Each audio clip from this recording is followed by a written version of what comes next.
নমস্কার, সুস্মিতা ইজি রেসিপিতে সকলকে স্বাগত। আজকে আমার রেসিপি হচ্ছে এঁচোড়ের তরকারি। আর যারা একেবারে এঁচোড় পছন্দ করেন না তারা এইভাবে তৈরি করে দেখতে পারেন। আশা করি আপনাদেরকে ভালো লাগবে। তো চলুন দেখতে থাকুন। এখানে আমি এঁচোড় এইভাবে কেটে নিয়েছি, আর এর জন্য আলুও নিয়েছি, ডুমো ডুমো করে কেটে নিয়েছি। তারপর এখানে এক বাটি পেঁয়াজ আর এক বাটি টমেটো কুচি। তারপর কড়াইয়ের মধ্যে আমি জল দিয়ে দিলাম। তারপর একটা ঢাকনা দিয়ে ঢেকে রেখে দেবো জলটা গরম হওয়ার জন্যে। তারপর জলটা যখন বেশ ভালো মতন গরম হয়ে আসবে তখন এঁচোড়গুলো কড়াইয়ের মধ্যে দিয়ে দেব। তো এঁচোড়গুলো দিয়ে দিলাম, তবে এখানে পুরোপুরি সেদ্ধ করব না, 90% মতন সেদ্ধ করে নেব। তো ঢাকনা দিয়ে ঢেকে দিলাম, তারপর কিছুক্ষণ পর ফিরে আসছি। এবার ঢাকনাটা খুলে দেব। তো আমার প্রায় সেদ্ধ হয়ে গিয়েছে এঁচোড়গুলো। এবার জল ঝরানোর জন্য একটা স্ট্রেনার ব্যবহার করব, আর এঁচোড়গুলো ঠান্ডা হওয়ার জন্য রেখে দেব সাইডে। ততক্ষণে এদিকে কড়াইয়ের মধ্যে আমি তেল নিয়ে নিয়েছি, সর্ষের তেল। আপনারা চাইলে সাদা তেলও ব্যবহার করতে পারেন। তারপর তেলটা যখন ভালো মতন গরম হয়ে আসবে তখন ডুমো ডুমো করে কেটে রাখা আলুগুলো এর মধ্যে দিয়ে দিচ্ছি। আর আলুটা আপনারা পরিমাণ মতন ব্যবহার করবেন। আপনারা যতটা চাইবেন ঠিক সেই পরিমাণে আলুটা আপনারা ব্যবহার করবেন। ওকে আমি বেশ লাল লাল করে ভেজে নেব। আর ততক্ষণে এদিকে যে জল ঝরিয়ে রেখেছিলাম এঁচোড়গুলো, সেগুলো একটা বোলের মধ্যে নিয়ে নিয়েছি। তারপর সেটাকে ভালো করে ম্যারিনেট করে নেব। তো এখানে নিয়েছি স্বাদ মতন লবণ, হলুদ, আর দিয়েছি কাশ্মীরি লঙ্কা গুঁড়ো। আর স্বাদটা একটু অন্যরকম আনার জন্য দিয়ে দিয়েছি এখানে 2 চামচ কেচাপ, টমেটো কেচাপ। আর সেটা আমি ঘরেই তৈরি করেছি, আপনাদেরকে সেই ভিডিও দিয়ে দিয়েছি। আশা করি আপনারা সেটা পেয়ে গেছেন। আর এখানে 1 চামচ মতন আদা কাঁচা লঙ্কা বাটা দিয়ে দিলাম। আর আপনারা চাইলে এখানে টক দইও ব্যবহার করতে পারেন, কিন্তু আমি এখানে টক দই দিইনি। তো তারপর এখানে দিয়ে দিলাম সর্ষের তেল। তারপর এইভাবে ভালো করে মেখে রেখে দেবো সাইডে। আর ততক্ষণে এদিকে কড়াইয়ের মধ্যে আমি যে আলুগুলো ভাজতে দিয়েছিলাম সেই আলুগুলো দেখুন লাল লাল করে ভাজা হয়ে গিয়েছে। এবার একটা প্লেটের মধ্যে আলুগুলোকে তুলে নেব।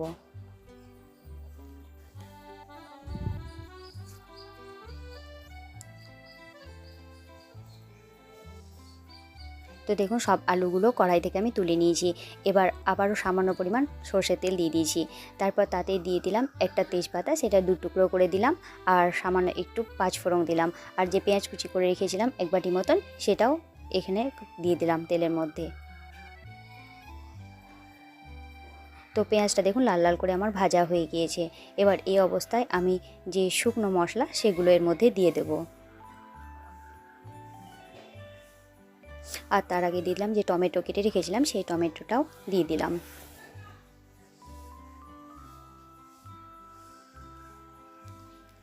একটু ঢাকা দিয়ে ঢেকে রেখে দেবো যাতে টমেটোটা একটু সেদ্ধ হয়ে যায়। তো দেখুন ঢাকনাটা এবার খুলে দিলাম। এবার শুকনো মশলাগুলো দিয়ে দেবো। দিয়ে দিলাম জিরে গুঁড়ো, ধনে গুঁড়ো, কাশ্মীরি লঙ্কা গুঁড়ো আর স্বাদ মতন লবণ। আর দিয়ে দিলাম এখানে সামান্য একটু হলুদ গুঁড়ো। তারপর বেশ ভালো করে মশলাগুলোকে কষিয়ে নেব। কাঁঠালকে আমরা গাছ পাঠা বলি।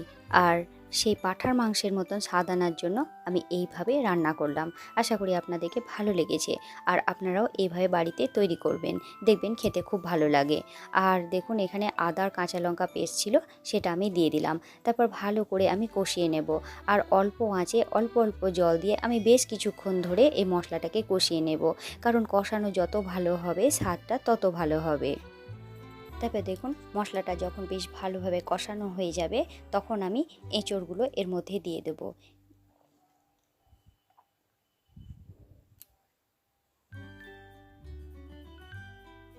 তারপর বেশ ভালো করে নেড়ে চেড়ে নেব। মশলার সাথে এঁচোড়গুলোকে খুব ভালো করে না নাড়লে স্বাদটা বেশ ভালো আসবে না। তারপরে এইভাবে নাড়া হয়ে গেলে আগে থেকে যে আলু ভেজে রেখেছিলাম সে আলুগুলো এর মধ্যে দিয়ে দেব। তো দেখুন কষানো হয়ে গিয়েছে, এবার আলুগুলো দিয়ে দেবো। আর এখানে আগে থেকে 90% মতন এঁচড়গুলো সেদ্ধ হয়েছিল। তারপর আমি বাকিটা জল দিয়ে দিলাম, প্রায় 1 কাপ মতন জল দিয়ে দিলাম।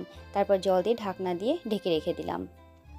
তারপর দেখুন ঢাকনা খুলে দেখাচ্ছি আপনাদেরকে আলু আর এঁচড় সেদ্ধ হয়েছে কিনা। আর তার আগে যে তেজপাতাগুলো ছিল সেই তেজপাতাগুলো তুলে ফেলে দেবো।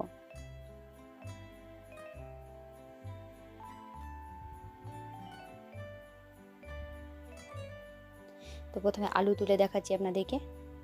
দেখুন আলু সেদ্ধ হয়ে গিয়েছে। এবার এঁচোড় তো আগে থেকে প্রায় সেদ্ধ হয়েছিল, আর একটু সেদ্ধ করা ছিল, তো দেখুন সেটাও বেশ ভালো মতন সেদ্ধ হয়ে গিয়েছে। এবার আমার শেষ মুহূর্তে দিয়ে দেবো অল্প একটু চিনি, আর দিয়ে দেবো গরম মশলা। তারপর বেশ ভালো করে নেড়ে চেড়ে নেবো, আর গ্যাসের ফ্লেমটা অফ করে সামান্য একটু ঘি দিয়ে দেবো। তারপর ঢাকা দিয়ে ঢেকে রেখে দেবো।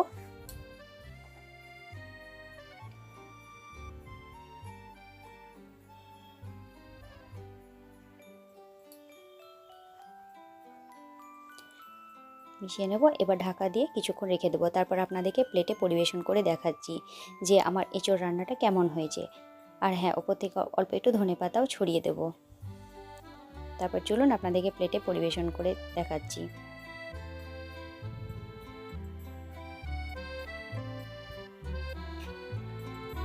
তো দেখুন কালারটা কি সুন্দর এসছে, আর খেতেও কিন্তু খুব ভালো হয়েছিল। তাই আপনারা এভাবে বাড়িতে তৈরি করবেন। আর আমার এই রেসিপি ভালো লাগলে অবশ্যই আপনারা কমেন্ট করে জানাবেন যে কেমন হয়েছে। আর যারা নতুন বন্ধু আছেন তাদেরকে অনুরোধ আমার এই চ্যানেলটিকে সাবস্ক্রাইব করা, আর পাশে থাকা বেল আইকনটি প্রেস করে দেবেন যাতে নিত্য নতুন ভিডিও আপনাদের কাছে পৌঁছে যায়। আর যারা ফেসবুক পেজ থেকে দেখছেন তারা আমার পেজটিকে ফলো করে দেওয়ার অনুরোধ রইল। ধন্যবাদ সবাইকে আমার এই রেসিপিটা দেখার জন্য।